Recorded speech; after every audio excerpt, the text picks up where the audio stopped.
बहुत टाइम से मेरे व्यूवर्स डाइट प्लान के लिए रिक्वेस्ट कर रहे थे और वो जानना चाहते थे कि सबसे अच्छा और बढ़िया डाइट प्लान कौन सा है।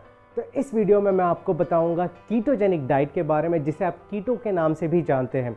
इसके बारे में मैं डिटेल में समझाऊंगा कि कीटो डाइट कैसे काम करता है, इसके क्या क्या बेनिफिट्स हैं, आप इसे कैसे फॉलो कर सकते हैं और कौन सी बातों को आपको ध्यान में रखना है जब आप इस डाइट को फॉलो कर रहे हैं। तो इस वीडियो में आप डिटेल में समझ पाएंगे कि कीटोजेनिक डाइट होता क्या है और कैसे ये आपकी हेल्प कर सकता है। मैं हूं Deepak Singh and you are watching fitness. अगर आप मेरे चैनल पे नए हैं तो अभी सब्सक्राइब करें और बेल आइकन को प्रेस करें ताकि आप कोई भी वीडियो मिस ना कर सकें। कीटो डाइट एक मेथड है जिसमें आप खाने के आइटम्स को कॉम्बिनेशन में खाते हैं, जिसकी वजह से आपकी बॉडी में कीटोन्स प्रोड्यूस होने लगते हैं। जैसे ही आपकी बॉडी फैट बर्न करने लगती है तो आपकी बॉडी में कीटोन्स बनने लगते हैं और इन कीटोन्स को आपकी बॉडी अल्टरनेट फ्यूल सोर्स की तरह यूज़ करने लगती है।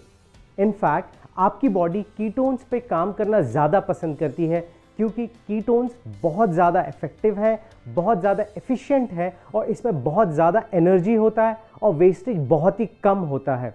तो जैसे ही आपकी बॉडी फैट बर्न करना शुरू करती है, उससे कीटोन्स प्रोड्यूस होता है और आपकी बॉडी में बहुत ज़्यादा एनर्जी के साथ साथ बहुत ही ज़्यादा एफिशिएंट तरीके से सारे प्रोसेसेस काम करने लगते हैं। सबसे बड़ी बात यह है कि आपकी बॉडी में फैट स्टोर बहुत ज़्यादा क्वांटिटी में होता है। एक एग्जाम्पल के तौर में एक पर्सन जो कि ओवरवेट नहीं है, फिर भी उसकी बॉडी में अराउंड 18 to 20% फैट होता है और अगर इसे हम कैलोरीज में कन्वर्ट करें तो अराउंड 1,20,000 to 1,40,000 कैलोरीज होते हैं उसके बॉडी में। यही कैलोरीज फैट के फॉर्म में स्टोर्ड है। और अगर इसे हम कंपेयर करें ग्लूकोज जो मसल ग्लाइकोजन है या फिर लिवर में स्टोर्ड ग्लाइकोजन जो है, वो अराउंड 1700 कैलोरीज होते हैं। तो आप ही देख सकते हैं कि आपकी बॉडी में जो ग्लाइकोजन स्टोर्ड है वो 1700 है और जो फैट स्टोर्ड है कैलोरीज के फॉर्म में वो अराउंड 1,20,000 कैलोरीज हैं। तो अब आप सोच सकते हैं कि आप किस पे ज़्यादा काम करना पसंद करेंगे, आपकी बॉडी कौन से फ्यूल पे काम करना ज़्यादा पसंद करेगी। और अगर हम अपने बेसिक्स को थोड़ा और अच्छे से समझें तो हमारी बॉडी फैट्स को स्टोर ही इसलिए करती है ताकि ऐसे कंडीशन में जहाँ पे आपको खाना नहीं मिल रहा है या आपकी बॉडी के पास कोई और सोर्स अवेलेबल नहीं है, तब ये स्टोर्ड फैट यूज़ कर सके। तो क्यों ना इस फ्यूल सोर्स को यूज़ करके हम अपनी बॉडी को अच्छी तरीके से काम करवाएं। जब आपकी बॉडी फैट बर्न करना शुरू करती है तो आपकी बॉडी में फैट्स जो कि कीटोन्स में कन्वर्ट होते हैं वो फ्यूल यूज़ होने लगता है और इसकी वजह से आपको भूख कम लगती है, आपकी क्रेविंग्स ख़त्म हो जाती है। इसका सबसे बड़ा फ़ायदा है कि आप लंबे समय तक बिना क्रेविंग्स के और बिना भूखे रहे आप सर्वाइव कर पाते हैं और इस डाइट को लंबे समय तक फॉलो कर पाते हैं। अगर हम कीटोजेनिक डाइट को कंपेयर करें दूसरे डाइट से जो कि लो कैलोरी या फिर लो फैट डाइट, तो उसमें कार्बोहाइड्रेट्स की क्वांटिटी ज़्यादा होती है और कार्बोहाइड्रेट्स आपकी बॉडी में ज़्यादा क्वांटिटी में होने पे आपका फैट बर्निंग प्रोसेस कभी भी एफिशिएंट तरीके से नहीं हो पाएगा, क्योंकि कार्बोहाइड्रेट होने की वजह से आपके बॉडी में इंसुलिन बना रहेगा और इंसुलिन फैट मेकिंग हार्मोन है, ना कि फैट बर्निंग हार्मोन। इसलिए जो लोग लो कैलोरी या फिर लो फैट डाइट फॉलो करते हैं उन्हें बहुत ज़्यादा स्ट्रगल करना पड़ता है और बहुत ज़्यादा डिपेंडेंट होना पड़ता है एक्सरसाइज पे वेट लूज़ करने के लिए। इसमें भी बहुत ज़्यादा वेट लूज़ नहीं होता है और आप पाएंगे कि कुछ समय के बाद में जो वेट लूज़ हो रहा था वो प्लेट्यू हो जाता है, बंद हो जाता है, क्योंकि वो सिर्फ वाटर वेट था और एक्चुअल फैट बर्निंग कभी हुआ ही नहीं। इसलिए आप देखोगे कि जो लोग ऐसे डाइट फॉलो करते हैं 90% लोग गिव अप कर देते हैं और ये डाइट फेल हो जाते हैं, क्योंकि आपको हर वक्त भूख लगी रहती है, आपकी क्रेविंग्स बढ़ी रहती है और आपको कुछ समय के बाद रिजल्ट्स मिलना भी बंद हो जाते हैं। तो एक्चुअली में आपकी बॉडी कीटोसिस में कब जाती है? जैसे ही आप अपना डेली इनटेक कार्बोहाइड्रेट्स का कम कर देते हैं या फिर बंद कर देते हैं तो आपकी बॉडी धीरे धीरे शिफ्ट होकर कीटोन्स प्रोड्यूस करने लगती है, फैट सोर्स के फ्यूल को यूज़ करने लगती है। आपको इसमें जाने के लिए daily intake minimum around 20 to 50 grams per day के हिसाब से अपने कार्बोहाइड्रेट्स को मेंटेन करना होगा। आप कार्बोहाइड्रेट्स को जितना कम करेंगे उतना ही ज़्यादा आपकी बॉडी कीटोसिस में जाएगी और धीरे धीरे आपका फैट बर्निंग प्रोसेस और ज़्यादा तेज़ी से होने लगेगा। तो आप कीटोजेनिक डाइट को फैट बर्निंग डाइट की तरह समझ सकते हैं और इसमें आप चाहोगे कि जब आपका वेट लूज़ हो रहा है तो एक्चुअली फ़ैट लूज़ भी हो। सिंपल तरीके से अगर जो बताया जाए तो इस डाइट में आपको कार्बोहाइड्रेट्स बहुत लो रखना है, अराउंड 20 to 50 ग्राम्स।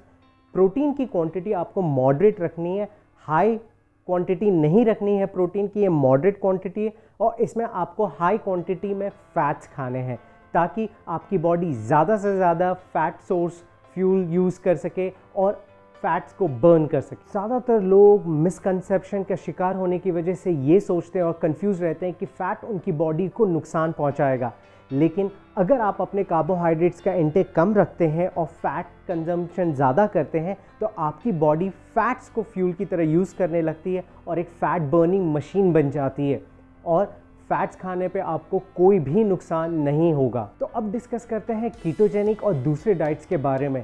दूसरे डाइट्स में आप इनिशियली 1 से 2 हफ्ते तक वेट लूज़ करते हैं और उसके बाद में आपका वेट रिड्यूस होना बंद हो जाता है, क्योंकि ये जो वेट रिड्यूस हो रहा था वो वाटर वेट था और एक्चुअली में आपकी बॉडी कभी भी फैट बर्निंग स्टेट में गई ही नहीं थी। और मैं आपको ये बता दूं कि अगर आप सोचते हैं कि जो वेट लॉस होता है वो सिर्फ और सिर्फ फैट लॉस से होता है, तो नहीं, ये बहुत बड़ा डिफरेंस है वेट लॉस होना वाटर वेट की वजह से और वेट लॉस होना एक्चुअल फैट लॉस की वजह से। इसके अलावा जो एक्सरसाइज आप करते हैं अगर वेट लूज़ करने के लिए, तो वो सिर्फ और सिर्फ अराउंड 15 to 20% कंट्रीब्यूट करता है आपके वेट लॉस जर्नी में। तो अगर आप सोचोगे कि मैं एक्सरसाइज करके ये वेट कम कर लूँगा, तो ये बहुत ही इनसिग्निफिकेंट अमाउंट में होगा, जो कि सही डाइट फॉलो करने पे इससे कई ज़्यादा आपको वेट लॉस हो सकता है। इसके अलावा दूसरे डाइट्स में आप पाएंगे कि आपको हर वक्त भूख लगी रहती है, आपको हर 2 से 3 घंटे के बाद में कुछ खाने की इच्छा होती है, क्रेविंग्स होती है।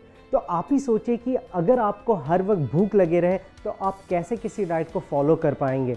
लंबे समय तक आप उसे फॉलो नहीं कर पाते हैं और आप फेल हो जाते हैं। इसलिए लोग फिर सवाल उठाने लगते हैं उनके विल पावर पे जो डाइट्स फॉलो कर रहे हैं, लेकिन ऐसा नहीं है। एक्चुअली में फॉल्ट तो कहीं और होता है। और जैसे इन डाइट्स में अगर आप कभी गलती से कोई कार्बोहाइड्रेट का इंटेक ज़्यादा कर लेते हैं अपनी क्रेविंग्स को पूरा करने के लिए, तो आपका ब्लड शुगर लेवल तुरंत स्पाइक हो जाता है। ब्लड शुगर लेवल जैसे ही स्पाइक होता है, इंसुलिन रिलीज़ होता है और फिर अचानक आपका ब्लड शुगर लेवल ड्रॉप होता है।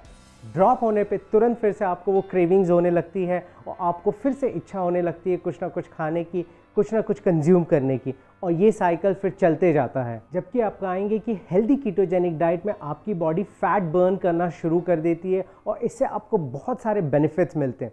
इस डाइट में भी इनिशियली आप कुछ वाटर वेट लूज़ करते हैं, लेकिन आपकी बॉडी फैट बर्निंग मोड में भी चली जाती है। जितना कम आप कार्बोहाइड्रेट्स खाएंगे उतना ही ज़्यादा आपकी बॉडी कीटोसिस में रहेगी और इस वजह से आपको भूख कम लगेगी, आपकी क्रेविंग्स कम हो जाएगी। और सिंपल, ये दोनों चीज़ जैसे ही कम होती है आप इस डाइट को लंबे समय तक फॉलो कर पाते हैं बहुत ही ईजिली, बिना किसी स्ट्रगल के। इसके अलावा इस डाइट में आपको लो ब्लड शुगर लेवल का भी इश्यू नहीं होगा, बल्कि आप पाएंगे कि आपकी एनर्जी लेवल दिनों दिन बढ़ते जा रही है, आपका फोकस बढ़ते जा रहा है, आपका मेमोरी पावर बढ़ रहा है। क्यों? क्योंकि आपका ब्रेन कीटोन ज़्यादा पसंद करता है।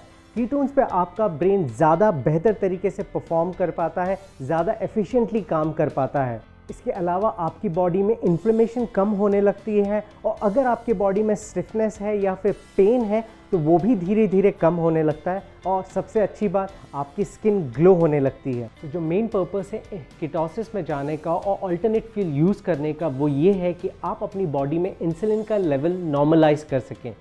नियरली अराउंड 80% लोगों में इंसुलिन रेजिस्टेंस होता है। इस कंडीशन में इंसुलिन रिसेप्टर्स इंसुलिन को ठीक तरीके से अब्जॉर्ब नहीं कर पाते जिस तरीके से उन्हें अब्जॉर्ब करना चाहिए। इंसुलिन बराबर अब्जॉर्ब ना होने पे बॉडी इसे कंपनसेट करने की कोशिश करती है और ज़्यादा इंसुलिन प्रोड्यूस करती है। इससे आपकी बॉडी में इंसुलिन का लेवल बढ़ने लगता है और ज़्यादा इंसुलिन की वजह से आपकी बॉडी में आती है ढेर सारी प्रॉब्लम। तो इस साइकिल को सिंपल तरीके से समझते हैं कि आप जब ज़्यादा कार्ब्स खाते हैं तो आपकी बॉडी में ज़्यादा इंसुलिन बनता है। ज़्यादा इंसुलिन की वजह से आपकी बॉडी में पैदा होती है एक कंडीशन जिसे इंसुलिन रेजिस्टेंस कहते हैं, और इंसुलिन रेजिस्टेंस में इंसुलिन ना अब्जॉर्ब होने पे आपकी बॉडी इसे कंपनसेट करने के लिए और ज़्यादा इंसुलिन बनाती है। इस कंडीशन में इंसान की बॉडी 5 से 7 गुना ज़्यादा इंसुलिन बनाती है और इस कंडीशन को हम प्री डायबिटीज़ भी बोल सकते हैं। अगर ये कंडीशन लंबे समय तक कंटिन्यू हो तो आपको डायबिटीज़, कैंसर, फैटी लिवर और मेटाबॉलिक सिंड्रोम, जो कि कॉम्बिनेशन है बहुत सारी बीमारियों का, वो हो सकता है। इतना ही नहीं, ज़्यादा समय तक इंसुलिन हाई रहने पे आपके आर्टरीज़ में प्लेकिंग हो सकता है और कैल्शियम डिपॉजिट होने लगता है, और ये इस हद तक जा सकता है कि इससे आपको हार्ट अटैक भी हो सकता है। तो अब बात करते हैं कि आपको कीटोजेनिक डाइट में क्या खाना चाहिए और मोस्ट इम्पॉर्टेंटली कितनी क्वांटिटी में खाना चाहिए। तो इसे सिंपल तरीके से समझते हैं कि जो आपका डेली टोटल कैलोरी इनटेक होता है उसमें से सिर्फ 5% आप कार्बोहाइड्रेट्स इनटेक कर सकते हैं। इस 5% में भी आपको वेजिटेबल्स काउंट नहीं करना है। इसके दो रीज़न है। पहला, वेजिटेबल्स में बहुत ही कम कैलोरीज होते हैं, इसलिए आप उनको काउंट नहीं करेंगे। दूसरा कि मैं ज़्यादा से ज़्यादा इनकरेज करता हूँ लोगों को वेजिटेबल्स खाने के लिए। तो इसका मतलब है कि अगर मैं आपको कार्बोहाइड्रेट्स कम करने के लिए कह रहा हूँ तो इसका मतलब नहीं है कि आप वेजिटेबल्स कम करेंगे। आप वेजिटेबल्स ढेर सारी क्वांटिटी में खा सकते हैं। वेजिटेबल्स का ग्लिसेमिक रिएक्शन बड़ा ही लो होता है और इसकी वजह से आपके ब्लड शुगर लेवल पे इसका असर नहीं होता है। ब्लड शुगर पे ज़्यादा असर नहीं होने से आपका इंसुलिन भी स्पाइक नहीं होता है। इस वजह से आप ज़्यादा से ज़्यादा वेजिटेबल्स खा सकते हैं। इसलिए मैंने इसको सेपरेटली 5% रखा है इस डाइट में। तो आप 5% कैलोरीज अपनी वेजिटेबल से आने दे सकते हैं। और एक ख़ास वजह ये भी है कि वेजिटेबल्स में होता है ढेर सारा फाइबर, जो कि आपकी बॉडी के लिए बहुत ही अच्छा है। कार्बोहाइड्रेट्स के बाद आता है प्रोटीन। जैसा कि मैंने पहले बताया कि ketogenic diet high protein diet नहीं है। इसमें आपको मॉडरेट अमाउंट में प्रोटीन लेना है, ना ज़्यादा ना ही बहुत कम। मॉडरेट अमाउंट मतलब आप अपने टोटल डेली कैलोरी इनटेक में से 20% कैलोरीज प्रोटीन से ले सकते हैं, और इसको आप अपने डेली मील्स के हिसाब से अलग अलग मील्स में 20 to 30 ग्राम्स ईच मील के हिसाब से डिवाइड कर सकते हैं। और लास्ट और सबसे इम्पॉर्टेंट मैक्रो है कीटोजेनिक डाइट का, वो है फैट। इसमें आपको टोटल आपका जो कैलोरी इनटेक है उससे 70% कैलोरीज आपको फैट से लेनी है।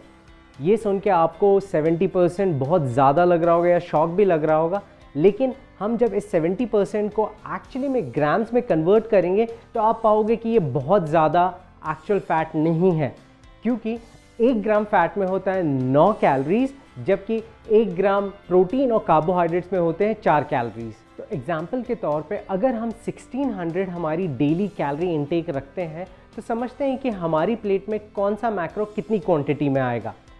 शुरू करते कार्बोहाइड्रेट से, जो कि हमें 5% रखना है। तो 1600 का 5% होता है 80 कैलोरीज, और 80 कैलोरीज मतलब कि हमें 20 ग्राम कार्बोहाइड्रेट्स लेना है पर डे। सिमिलरली 5% कैलोरीज आप ले सकते हैं वेजिटेबल से, तो आप 20 ग्राम और ले सकते हैं कार्बोहाइड्रेट्स वेजिटेबल्स में से। इसके बाद जो नेक्स्ट आता है वो है प्रोटीन। प्रोटीन आपको 20% लेना है। 1600 का अगर जो आप 20% करते हैं तो आप पाएंगे कि ये अराउंड 320 कैलोरीज होते हैं। 320 को अगर जो आप डिवाइड करते हैं 4 से, क्योंकि 1 ग्राम प्रोटीन से आपको मिलता है 4 कैलोरीज, इसीलिए आपको इसको डिवाइड करना है 4 से, तो आपको 80 ग्राम प्रोटीन से मिलेगा 320 कैलोरीज। तो 80 ग्राम्स पूरे दिन में आपको प्रोटीन कंज्यूम करना है। इसको आप अपने मील के हिसाब से डिवाइड कर सकते हैं। अगर आप पूरे दिन में 4 मील लेते हैं तो हर मील में आप 20 ग्राम्स प्रोटीन खा सकते हैं। अगर आपका 3 मील है तो आप इस हिसाब से उसको भी डिवाइड कर सकते हैं। और लास्ट में आपको 70% फैट कंज्यूम करना है। 1600 का 70% होता है 1120 कैलोरीज, और 1 ग्राम फैट में होते हैं 9 कैलोरीज। इसलिए आपको 1120 को डिवाइड करना होगा 9 से, जो कि रफली अराउंड 124 ग्राम्स होते हैं। तो आपको per day 124 grams fat consume करना है। तो देखा आपने कैसे कि 20% प्रोटीन होते हुए भी आपको 80 ग्राम्स लेना है, और 70% फैट होते हुए भी सिर्फ आपको 124 ग्राम्स ही लेना है, क्योंकि कैलोरीज जो होती हैं फैट में वो बहुत ज़्यादा होती है, ऑलमोस्ट डबल होती है प्रोटीन और कार्बोहाइड्रेट्स के कंपैरिजन में। अब जब भी कोई फूड आइटम खाते हैं तो इसमें आपको जो मैक्रोन्यूट्रिएंट्स मिलते हैं वो कॉम्बिनेशन में मिलते हैं।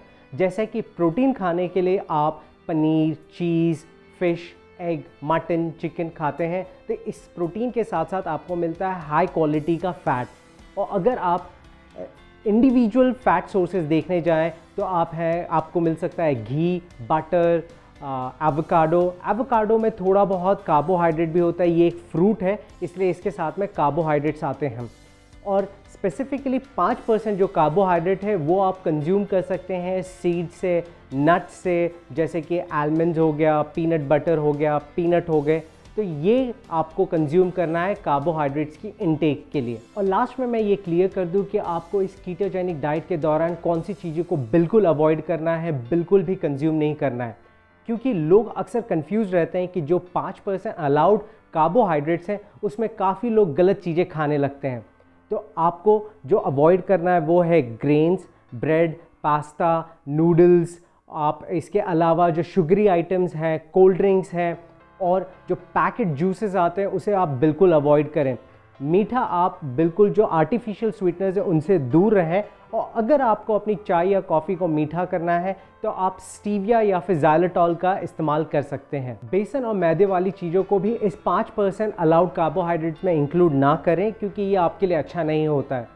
इसके अलावा आप ज़्यादा से ज़्यादा वेजिटेबल्स खाएं, क्योंकि वेजिटेबल्स में होता है ढेर सारा फाइबर। इसके अलावा इसमें होते हैं बहुत सारे एंटीऑक्सीडेंट्स और फाइटोन्यूट्रिएंट्स जो कि आपको बहुत सारे बेनिफिट्स पहुंचाते हैं।